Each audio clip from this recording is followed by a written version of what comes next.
Good evening, everybody, and welcome to the Cabinet meeting this evening. First meeting of the year, so can I begin by wishing everybody here and everybody who's watching a Happy New Year. I know you all had a good festive Christmas break. Just to go through the housekeeping to start with, please. Fire evacuation procedures for this evening's meeting. There aren't any fire alarms scheduled for this evening, so if we do hear the alarm, it is real. We need to evacuate the building immediately through the exit at the back, the door that's currently open, go through reception, and we all need to please meet in the War Memorial Park. So nobody disappear. We want to count everybody in and out if there is an alarm that goes off. We're not expecting one though. Webcasting of the meeting, it is being webcast live on the internet and it will be available on YouTube to view afterwards. In terms of the microphones, can we all remind everybody to make yourselves clearly heard? Don't move the microphones themselves, but by all means bring them closer to you, the speaker. And then the microphone down the bottom, it's the big silver button to press to turn it on for our public speaking this evening. In terms of mobile telephones, can I ask you to turn them off or turn them to silent, please? Thank you very much.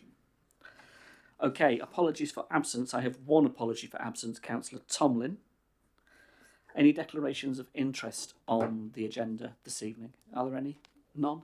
No. There are no urgent matters this evening. Therefore, I've got item 4, which is the minutes of the meeting held on the 10th of December.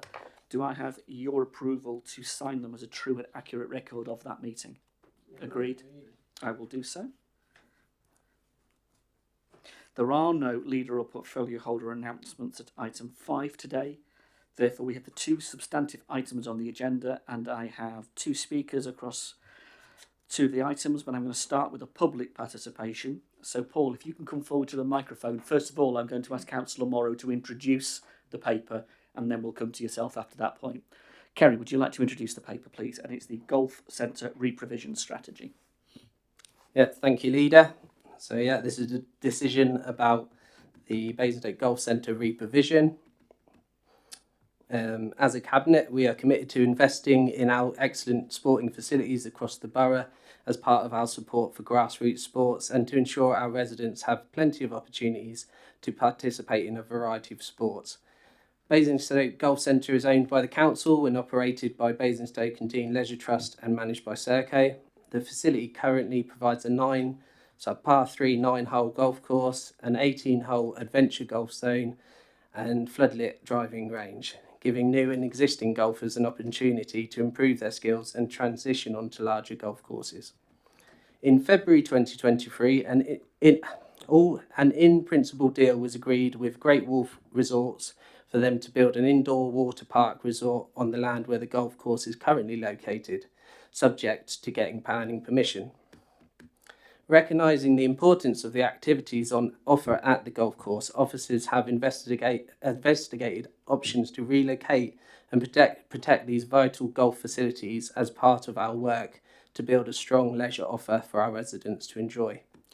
This includes investigating council-owned land in the borough where these facilities could be relocated, balancing other important considerations such as accessibility and public transport and any potential impact on local communities, and exploring options for how these facilities could be operated for the future. Following this detailed review, the recommendations detailed in this report would see a new pitch and putt golf course created at Down Grange, subject to getting planning permission, complementing the wider range of sports facilities currently located at the sports complex. Alongside this, land would be reserved at the leisure park for the delivery of an adventure golf course and a pod-style driving range should these facilities be unable to be delivered alongside the pitch and putt course at Down Grange. And work will continue to explore the potential for an experienced leisure provider to deliver and run these facilities. This would complement our work to revitalise Basingstoke Leisure Park, alongside our significant investment to deliver a new water and leisure complex to replace our much-loved aquadrome. We are keen to see all residents given the opportunity to enjoy these facilities, so we will work closely with any future operator to ensure they continue to be affordable and accessible for all. The next step would see detailed designs prepared for a pitch and putt course at Down Grange Sports Complex before a planning application is submitted. This would include engaging with residents and the wider community, and we also and we are also keen to work with the sports clubs currently based at Down Grange. Progressing plans for re-provision of the facilities currently at Basingstoke Golf Centre is also a vital part of enabling Great Wolf Resorts to move forward with a planning application for their exciting plans for a 500-bedroom hotel, an indoor water park, conference facilities and leisure offerings including mini golf, mini bowling, ropes course, games arcade and a selection of restaurants, cafes and bars, all subject to getting planning permission. Just to add to the forward, I've say apologies to some of the residents. It's due to the timing of this decision, also the fact that I've had the flu. I haven't got back to you. I have got back to a couple of people already today, and I will continue to email people. We are definitely going to continue engagement, and also with regards to the athletics, there's definitely some things we want to talk about, and I will be responding there. I certainly think we can make this work. But other than that, I'll pass over. Thank you, Kerry. Paul, you've got a couple of minutes if you want to make your contribution. Thank you. Thank you, Leader. I urge Cabinet to reject or defer this proposal as inadequate.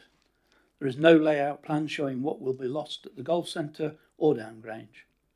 Floodlights, for example, will do wonders for night flying insects. Furthermore, none of the other option plans have been included. I'm also concerned that the model proposed for Down Grange could be illegal under the Open Spaces Act Section 10, so we need more information and transparency, and there is some case law. Restoring nature and other ecological services to more of Down Grange and the 23 acres of the golf centre would arguably be more multifunctional, sustainable and beneficial for our communities, wildlife and the River Loddon than a Great Wolf water park and 500-bed hotel. We could replace the existing water park adequately instead of being so destructive and benefiting of foreign shareholders and high numbers of non-residents to fuel council spending derived unsustainably. I challenge council to conduct an open, independent sustainability and community impact assessment of all the proposals, including an adequate replacement. A regional water park will increase traffic, air, noise and light pollution and add footfall and disturbance to remaining sites across town, including depleted Down Grange, of course, when we need more open space and when there is pressure for housing and population densification. When will councillors accept that there's no more urban open space to exploit? Council could propose acquiring replacement land nearby, but can't and won't because there is no Loddon catchment open space left once the golf centre is taken. Council won't pay the price anyway, and neither will Great Wolf Resorts. It is not temporarily elected councillors who bear the consequences of these decisions, but successive generations of nearby communities and the source of the River Loddon.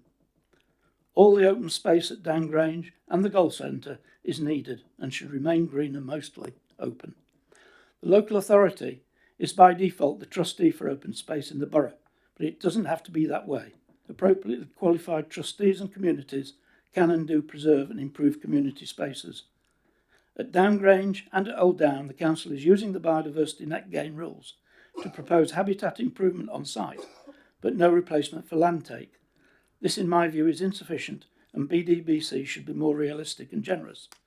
Firstly, even the same footfall will be on less land.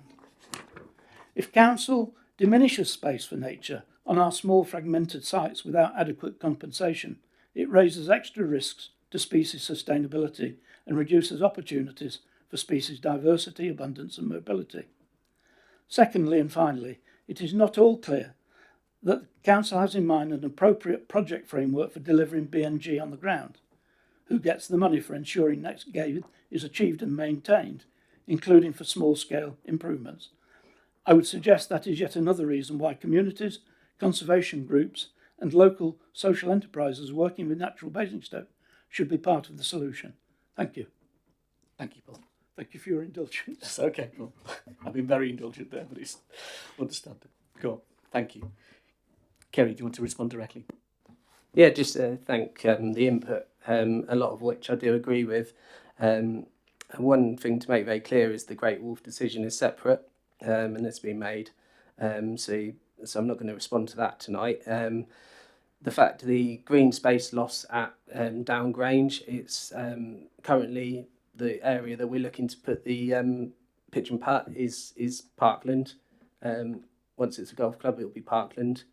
And it's very much my intention to work with Natural Basingstoke and other people in order to achieve the biodiversity net gain. If we get to this stage, it's be a 10% biodiversity net gain, and in this scenario, I hope we would achieve it and would keep it going, because we've been working with our nature colleagues to do that. And I think there's a lot of opportunity not only to work on the the pitch and putt that we build to increase biodiversity, but also to work in the meadow next door and help support that.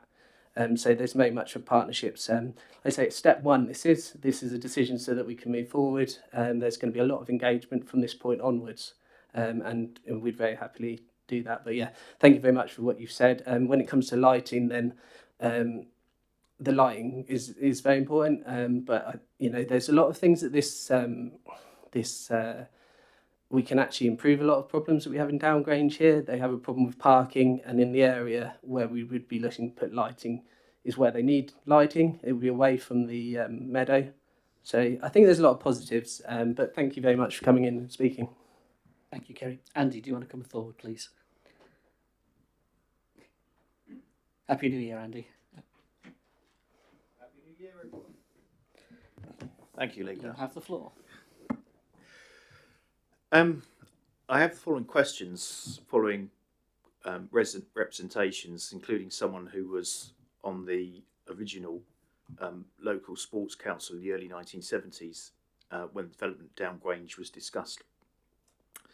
The plan then was to have an area of organised sport, an open area for people to walk, and a wild area. There were 3 sports looking for a new home at the time: athletics, hockey and rugby. 50 years on, they are now well established, with facilities supplied mainly by the Borough Council. The open area for people to walk in is well established, and the wild area is now described as a conservation area. The whole site is a credit to the original planners and to successive councils. It is an area to be proud of. How will this change under the proposed scheme? What are the implications for additional traffic on the A30, which is already overloaded and expected to take additional traffic from at least 10,000 new houses, a new hospital and a new industrial estate? We managed to get housing provision out of a previous local plan for the part of Downgrange owned by Hampshire County Council when they were considering disposing of it as surplus to requirements, citing traffic concerns. Similarly, a proposal to rehouse Basingstoke Football Club in Downgrange had traffic concerns cited. What has now changed? The junction on the A30 used to access Miller and Carter and Beachdown Health Club is dangerous. What proposals, if any, are being considered to upgrading it to cope with the increased traffic on the A30, let alone more development on Downgrange? What is the impact on the amenity value which already exists in and around Downgrange? How people use for exercise, etc., how is it going to affect them? Looking at the options analysis on section 4.2 rings alarm bells, as it cites there is no formal requirement to provide a replacement facility. So we are presented with a done deal. Downgrange or bust, take it or leave it. The existing facility is a par 3 9-hole golf course, an 18-hole adventure golf course and a floodlit driving range, the total of which, all 3, is 9.2 hectares. The preferred option is a 6-hole pitch and putt with dual tees. I'm not sure why this is the preferred option. It appears tailored to fit the availability of land south of Downgrange House, aka Miller and Carter. The report states in section 4.15, and I quote, "It would not be feasible to accommodate a full-scale driving range on the Downgrange site. Instead, a modern golf pod style driving range is proposed which uses state-of-the-art ball tracking technology to show golfers the distance and direction a golf ball would have travelled and save space. there is an implicit assumption that this is a preferred option with driving range users. Section 4.16 proposes the inclusion of a venture golf course, but the details are vague. We don't have a drawing to give any indication of layout, which is cause for concern. We have some finger in the air financial calculations, which indicate that cost is a key concern and the facility is intended to be as cheap as possible. What is the response of England Golf to this proposal? Is the 6-hole offering with reduced driving range viable? I would have expected these things to have at least been considered before a cabinet decision, which appears premature. Thank you. Thank you, Andy.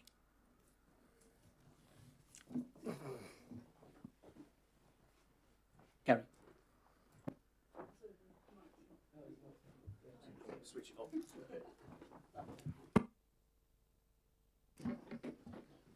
Right. I'll try and answer all your questions. One of the main things here I think is very important is dog walkers. I believe at this point we're at the start of the process, but I don't see why. I walked around there after Christmas. I don't see why we can't keep the paths around Downgrange and the dog walkers. We're not restricting access in any way, and also we can actually improve it. There's certainly scope for taking paths through the woods. This is all, it's not for me to do. This is for experts to, when we go to the more detailed design stage and with more discussion with the parties involved. Traffic, that will be part of the planning process. It won't be something we need to deal with because if we get to the planning application stage, it will be dealt with at that stage.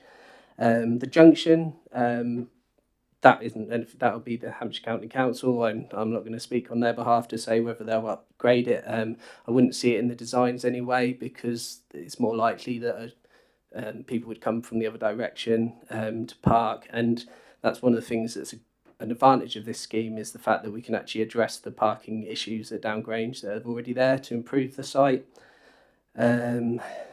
Golf England, the main comment from Golf England is that we can't lose this like-for-like facility. We need somewhere where people can pick a golf club up and have a go. We're not looking, there's a bit of a misconception out there that this is a golf course. It's not, it's a pitch and putt. It's somewhere where someone can have their first attempt at playing golf. And to be honest, that attempt isn't people hitting 300-yard drives. It's more like they're hacking it along the ground.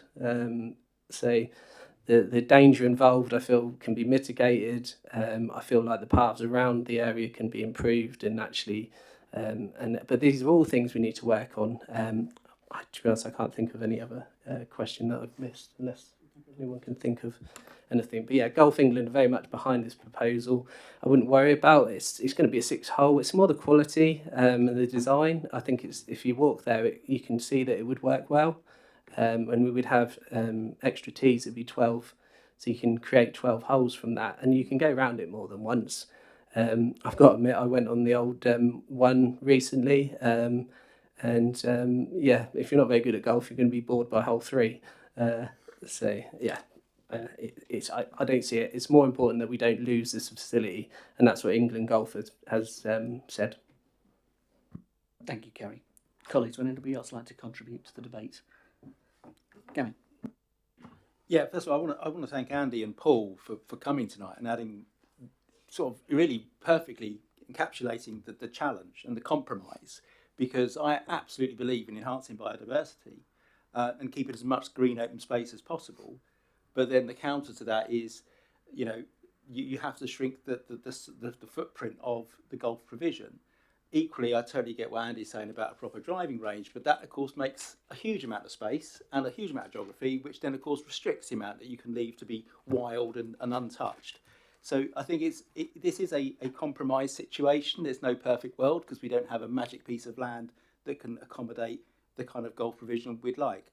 I think what the officers have done is arrive at a very sensible place where we are in a position to make sure that golf is re-provided if the Great Wall thing goes ahead, and obviously that's subject to a probably much bigger planning application, that we can re-provide whilst also maintaining and hopefully actually improving Downgrange for those who use the area, whether they're humans that want to go dog walking, running, etc., but also for wildlife and making sure we have some protected areas around it. So it is a compromise, I think a very sensible compromise. It does bring our sport together. I think things, as Kerry said, around traffic, that's obviously something that we looked at the planning stage. I think actually, though, with golf, there's a trickle effect of people going to play golf. It's not like building a big sports event sort of venue like the rugby club where everyone turns up at the same time and leaves at the same time. This is more of a steady flow. So we'll see what happens at the planning stage, but I think the office has done a fantastic job to get to the point where we can re-provide golf, but also be in a position where we can strengthen the leisure offer to the people of Basingstoke, but also encourage more people to come to Basingstoke and support the local economy and local businesses, which obviously is the Great Wharf opportunity before us, and put us on the map. So I welcome it, and I'll be supporting the proposals. Thank you, Gavin. Kerry, just wanted to come back. Yeah, just to conclude, we're in this position because in March 2023, we made a decision that hopefully, if it comes about, will bring 600,000 visitors to Basingstoke and Deane each year. That's with 600. It will create 684 full-time jobs, and a company's going to invest £300 million in the area. And when we made that decision, we made the decision that we didn't want to give up on our golf facility that is a council facility, and also a very important grassroots sport. It's a very important route into a sport, and it's at grassroots level, and we didn't want to give that up. We asked officers to go and look, and the truth is that all the land they looked at is green open space. Land of that size, we don't have anything that isn't green open spaces, and this is the option that we've come up with. We think it can work, and now we're at the stage where we're going to go and take this forward and engage with our residents. Thank you, Kerry. Anybody else? Okay, just a couple of points from me, really picking up the conversation from both Andy and Paul, but also to acknowledge the representations that have been made by residents, as Kerry already has done. We have received representations, and I know Kerry is working on going back to those. I think it's also important to recognise that this is a waypoint in a process, and that process will involve future engagement, it will involve significant detailed design work, and it will be a process that goes to answer many of the questions that we've now been posed. And it's all, as Gavin has rightly said, about balancing our priorities. And let's just think this through here. We came into administration with the principle of Great Wolf on the table, and we've worked that up now with the heads of terms to take them to the stage where they're now working on their planning application. Now, you talk to the number of business community in Basingstoke who recognise that that inward investment is huge to them. That's one of the reasons many of the companies that are in Basingstoke are choosing to stay and invest as well. That signal, which is clearly what the government are driving on as well, in terms of local inward economic investment, is critical. You talk to the amount of people that want the jobs, that actually want the well-paid jobs that have come out of Great Wolf, the skilled jobs in hospitality industry. I'm not going to talk those jobs down in any way, because they're the jobs that people will want, and they will get good wages, and it will be a good company to work for. And actually, the presentation that we've received from them was that if you think about their choice of the 3 locations in the UK, we are their European footprint. And it was a choice between us and other parts of the world, but they chose to come to Basingstoke, and that was very good that they chose us because of our location. But that isn't the decision that this is tonight. That's not what this particular paper is in front of us about. It's totally about the golf centre re-provision. And we made a commitment that we would do that. And there is a process to follow. So a lot of the questions that colleagues have addressed tonight need to be answered, and they will be answered during the process. And I know Andy, as Chair of Planning, will respect that when the planning application and the detail and so on, when that comes through.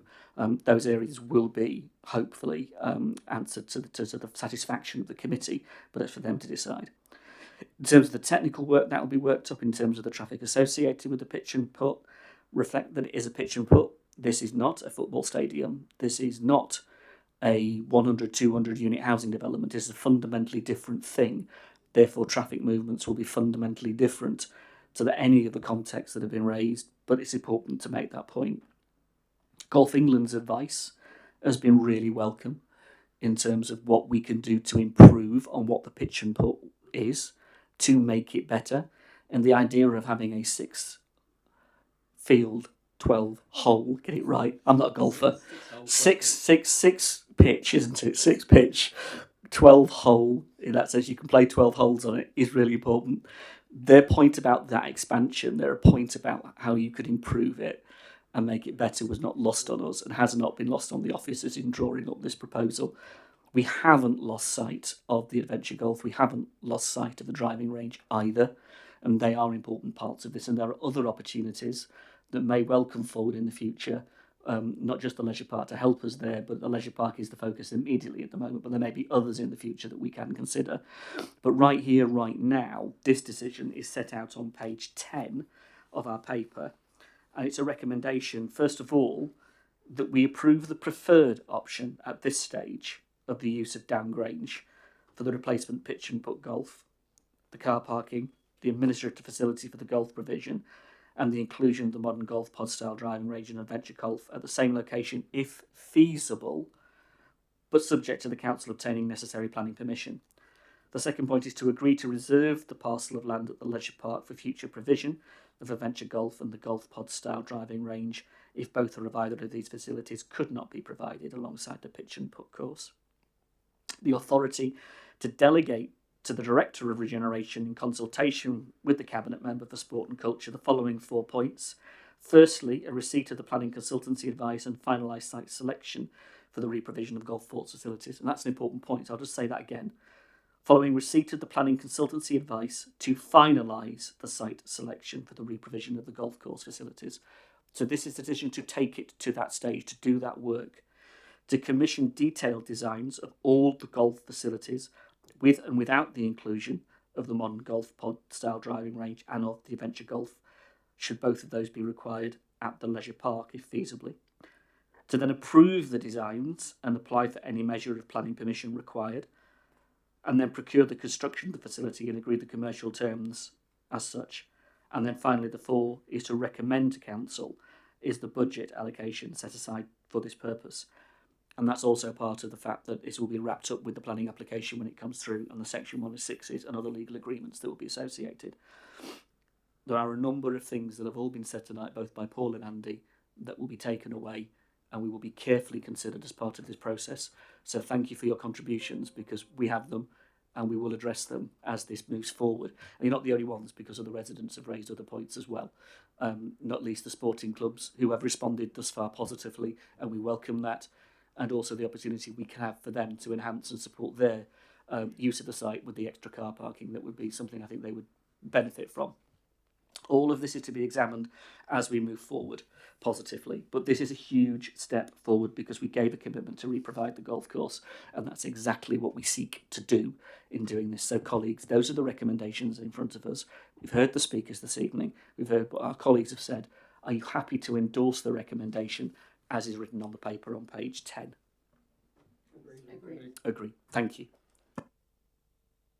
The next item on the agenda is item 7, review of Hackney carriage fares, and Councillor Laura James to introduce the paper and ask Andy, do you want to come up and... Sorry, Andy, do you want to come up to the microphone? Thank you, Leader. Just give us a minute, Andy. Laura's just about to plug her computer in.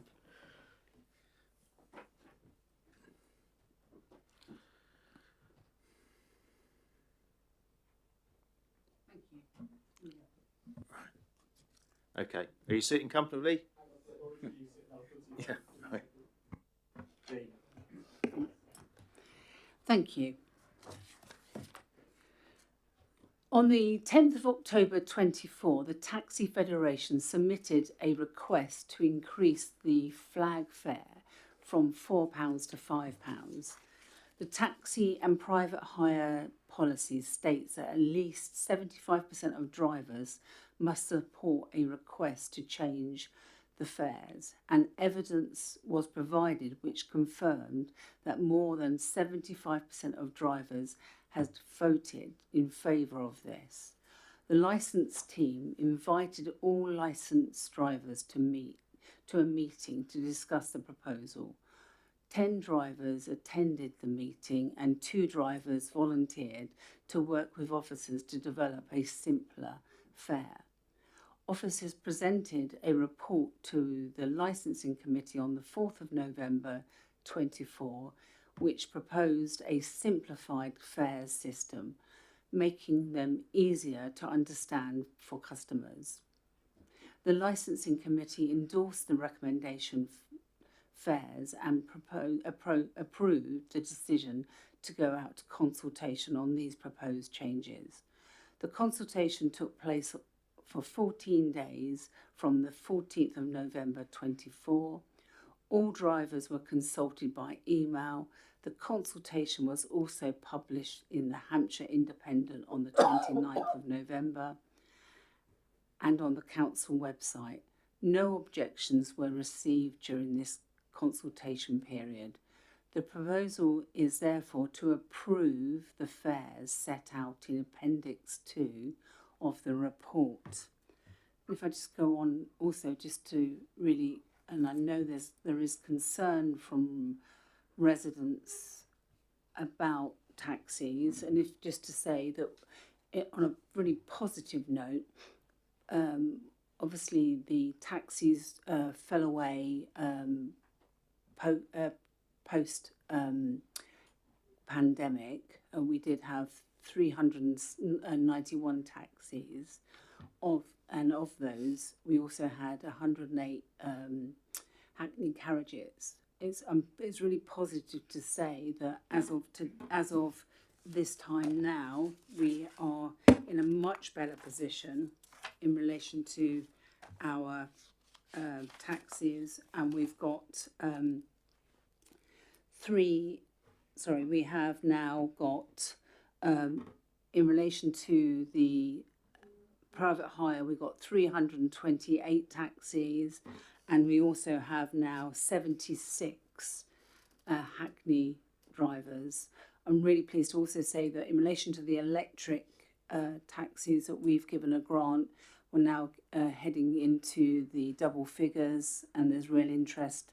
And I'm sure that you're all starting to see those taxis around the town, which is great to see. We're starting to see a real increase. We've got 57 actual applications in as well for drivers that are going through the process. So we're seeing an increase in taxis that are happening. So this is good. And I think this is a result of the work that we've done to simplify the application process. I'd like to thank the officers for all of the work they've done to do that and make it much easier for taxi drivers to take part and to put in applications. And as a result of that, we're seeing many more applications come forward. And I think that's much needed. And we're getting back to pre-pandemic. And I think we're going to improve on that as well. Thank you. Thank you, Laura. Andy, over to you. Thank you, Leader. Well, I'm quite shocked, to be honest, to see such a sharp increase being proposed when the council voted as recently as October to write to the government about winter fuel payments, and the council leader was making negative comments in that letter about the impact on increases of 1.2% in employer national insurance. And here we are proposing increases in Hackney carriage fares by a whopping 33%. It seems that this council administration has one rule for businesses and one rule for the poor old residents, who just have to suck it up with fare increases. And there's one rule for the government and another rule for this council, it seems, as well. Support for millionaire farmers and pensioners when it comes to fuel allowances, but if you're an 84-year-old resident embarking on a trip to the hospital across town for treatment or to visit a relative, a 10-mile round trip will go from £24.40 to £35.60. And where Hackney carriage fares increase, private hire fares will surely follow. Section 1.1 states that, and I quote, an increase is fair in order to support the trade in these unprecedented times. The daytime flag fare is going up from £3 to £4, an increase of 33%. The day rate of between £1.24 and £1.49 per mile is going up to between £1.50 and £2 per mile, an increase of between 20 and 33%. The nighttime flag fare is going up from £4.50 to £5.50, an increase of 22%. The night tariff of between £1.86 and £2.24 per mile is going up between £2 and £3 per mile, an increase of between 7.5 and 34%. Inflation is currently around 2.6%. Wage increases this year are averaging 5%. What possible justification is there for increasing the fares by as much as 33%, and why now? And I mean now because it's effective tomorrow. The fares were last increased by the Licensing Committee in 2022.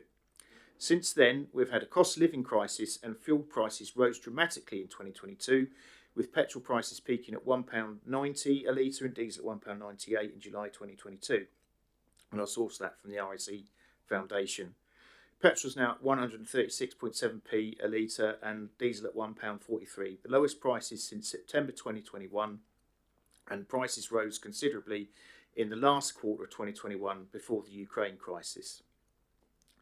The justification for the flag fare increase of £1 was that was the increase we agreed at the last time. But petrol and diesel prices were rising sharply in run-up to the last fare increase and had been doing so since May 2020. So it's not unreasonable to assume that the prices would increase further and factor that in. But that's not the case now. So I ask again, what possible justification is there for increasing the fares by as much as 33%, and why now? Thank you. Thank you, Andy.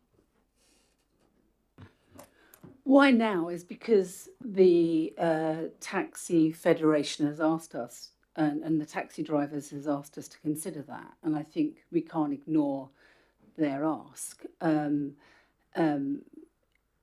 We are, and we desperately need taxis, and if we make it that they are not able to function and not be able to do the work, we will then be without the taxis. And I think it's in relation to the hackney carriages, we've seen a reduction in the number of hackney carriages that we've got operating within the town. It's essential that we have hackney carriages. They are the only vehicle that is designed to carry wheelchairs. There are some within the private hire, but these are specifically designed for wheelchair users and people with disabilities. And it's essential that we have these vehicles. That's why we gave a grant towards these vehicles to get them to move away from diesel. Diesel's very expensive and it's very costly for hackney carriages to run. If you also look at the hackney carriages,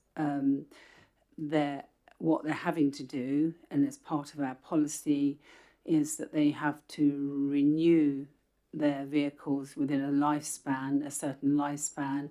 We've looked at that and slightly increased that, but again, we want vehicles that are fit for purpose on the road. Therefore, there is a cost for them to ensure that that takes place. And so it's not just the travelling of and picking up of their passenger. They also have to look at building into that a replacement cost for their vehicles over a lifetime. So I think it's realistic. We looked and worked with the hackney carriage and the drivers. They didn't get a £1 like they asked for. They got a 20p in relation to the flag fare, which I think was reasonable, and they agreed with that. In relation to the costings, I'm not sure you're correct in relation to those figures, but I think if you look at the whole range of figures in relation to the tariffs that there are, I think they're not unreasonable. Anybody who's driving a car at the moment realises the cost of that and how that has gone up in relation to insurance, in relation to your tax, in relation to the running of the actual the petrol that you're having to put in or the diesel that you're having to put in. So I think if we want to have a service out there, then we need to make sure that it's fit for purpose. We also, I think these are comparable figures with the private hire, and there is an absolute demand for this service, and we at the moment we're not able to meet that demand really because there's so much demand for this service, so that people must be using that. But if you look at the different tariffs in relation to some of them, I mean, if you look at, we're looking at in relation to a 1 mile, we're looking at a 3.3% increase. Then we're looking at a 3 mile, we're looking at 10.87%. I think you were talking about a 5 mile, weren't you? And in relation to that, we're looking at a 16.39% increase. I think it's realistic, and I'm really pleased that this went out to all the drivers, but it also went out for publication, but it also went to the licensing committee who look at this and do some detailed work and have worked. And many of those people on the licensing committee are members that have been on those committees for a long time, and they were happy with this, and therefore I support what is being proposed. I think it's a positive, and I look forward to seeing more and more taxi drivers on our forecourts. Thank you. Thank you, Laura. Would anybody else like to make a... Gavin, please. Yeah, first of all, thank you, Laura. And it's really pleasing to see the number of taxi drivers increasing after years of decline. It's utterly important, given that sometimes bus services don't always link, and certainly not late at night, that people can still get around by other means. And the taxi service is critical, particularly for those who live in a town centre with no public transport, with no access to a car, going to places like the hospital.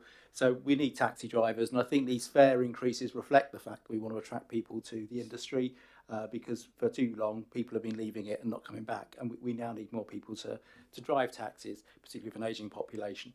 So I think it's a good news story that that's happened, and I think that kind of leads us to the prices of that really difficult balance. I mean, but in fairness, taxi drivers are quite useful in that regard, because they don't want to overcharge. They don't want to price people off taxis. It's their livelihood. They need people to be on their taxis. So they'll always go for a price that is fair, that means that people can afford it. Otherwise, they haven't got a business.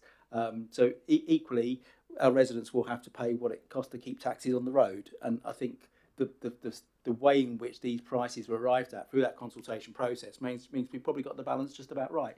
Certainly if we haven't, then there'll either be lots of taxi drivers coming back next year saying we need to cut our prices to get more people on to taxis, or there'll be residents saying you need to get more taxi drivers, whatever it costs. I don't see any significant increases in terms of the 33%. The only increase I can see is the 50% increase to bus fares, which of course the council had no control over. That was a different government body that decided that. So I think it's a good news story. Taxis are back. So if you want to come to a night out in Basingstoke Town Centre, please do, because your chances of getting a cab are so much higher than they were before. So welcome back, nighttime economy. Thank you, Gavin. Conscious of the decision that's in front of us, colleagues, anybody else want to make a contribution? We good? Then the point here is on page 24. There's a slight amendment to the recommendation before us. Bullet point 2 currently reads to take effect on the 8th of January. That will have to take effect on the 15th of January because there will be a call-in period. So the recommendation will take account of the appropriate processes of the council for a period of call-in. I do note that it's been to committee, it's been thoroughly consulted upon. Both the licensing committee approved and supported the position. The drivers have supported and approved the position. It has been out for consultation and there have been no objections out for consultation. And I do note the point that you've all raised in terms of the tariffs and the way the tariffs themselves have changed, therefore the calculations have changed on the basis of the new proposal, which is the 1/10 mile proposal, in terms of how it's calculated. And I do note that from the office is doing a huge amount of work to get it into a simpler, fairer system, which is what the drivers were asking for. So we need to compare apples with apples and not apples with pears when we do this and get it right. And it is also important to note that most of those taxi drivers are actually local, small businesses who we also want to support. We want a good service for residents, but it's also important we do actually support our local small businesses, and taxi drivers and actually hackney carriage drivers in particular are self-employed local businesses, and that's important for us to recognise, and they do a really important job. So the recommendation for us, if you're happy with the amendment that I'm proposing, which is that we change the 8th to the 15th, that is the recommendation in 2 bullet points on page 24. Are we happy? Do we agree? Agreed. Thank you very much, colleagues. There is nothing else on the agenda this evening. Therefore, I call the meeting to a close. Thank you very much.